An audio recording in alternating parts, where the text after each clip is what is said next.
This is Jason, lowercase Jason from 211, and I'm here with Shawn Fogel from Neutral Youth Hotel and from Golden Bloom, and I'm going to ask him a few questions, and he will graciously answer them for us. So here he is. Hello. Hello. All right, my first question for you is, many people have a deep personal connection with In the Airplane Over the Sea. What's your connection to it?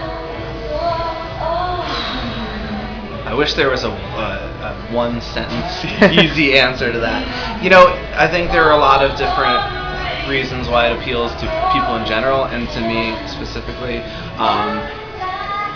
It's not like anything else that I heard before it, so just kind of sonically speaking. Oh. This music isn't making me think about this record. No, thank you. I kept looking at the door like, it's kind of loud out there.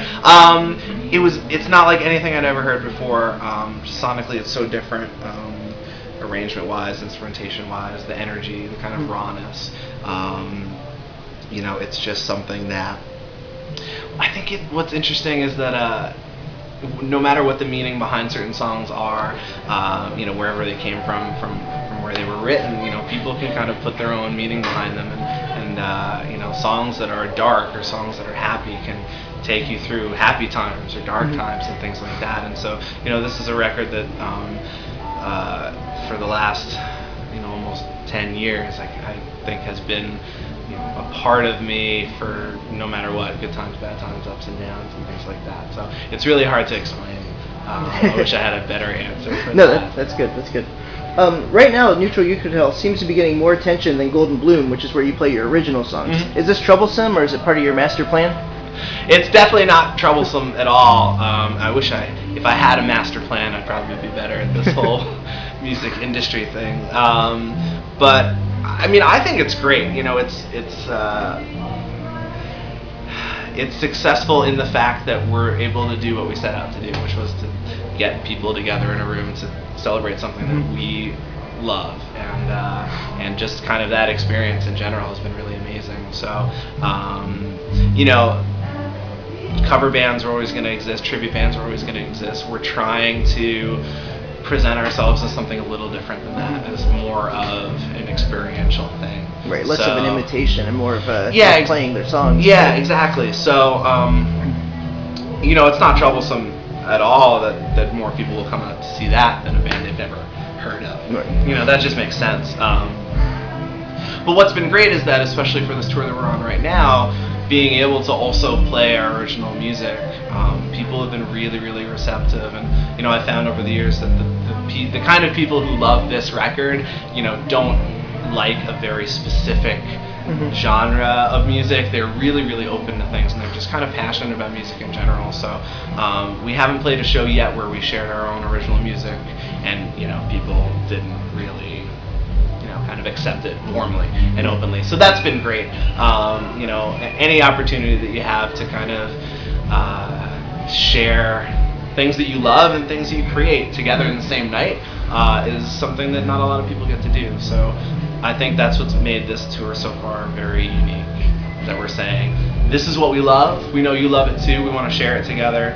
This is also what we do and what we make and what we create, and we're hoping that you like it as well. Yeah, the Date Trotter session probably helped a lot with that too, because like, I recognized at least, you know, 3 of the songs that were played tonight. It was like, oh yeah, you know, I know this a lot because I've listened to it. Yeah, that was a great forum to do that same kind of thing. Like again, let's share what we know we love together, and then, you know, try something new. It's it's kind of like when iTunes says, you know, you downloaded this, we suggest you like this, and it doesn't always sound like what you just downloaded. So I guess that's kind of the same thing. Cool. Yeah. Okay, if you could collaborate with one artist that you haven't collaborated with before, who would it be?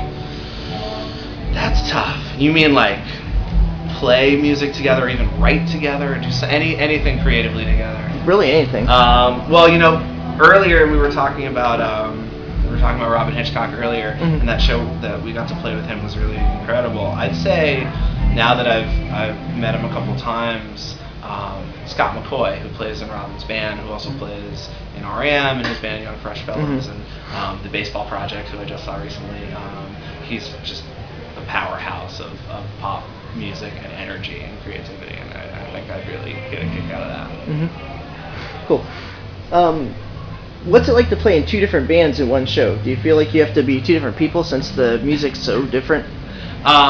No, definitely not. I don't have to be anyone different, I think that's why we joke about, we're playing one band and say, oh, it's so great that the other band took us out on the road.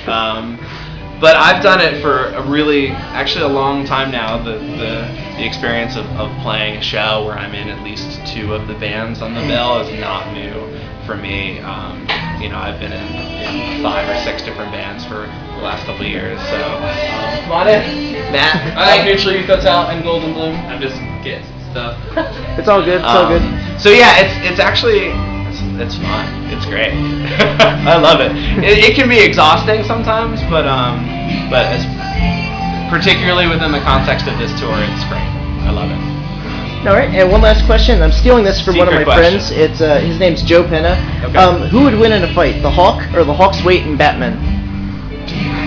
Wait, the Hulk or the Hulk's weight in Batman? Yeah. So if you weighed the Hulk and then you weighed Batman and then you added as many Batmen as it took to get. But does the ratio of Batman's tools and weapons stay constant to the number? Yeah. Oh, interesting. Yeah, he's as prepared as he's ever been. But I'd definitely say than a Hulk's worth of Batman's. Absolutely. No disrespect to the Hulk. Absolutely no disrespect to the Hulk. But I think multiple Batmans would probably take him down. All right, thank you very much. All and that was Shawn Fogel from Neutral Youth Hotel and from Golden Bloom for 211. And this is Jason, lowercase j. I'm melting! I'm melting!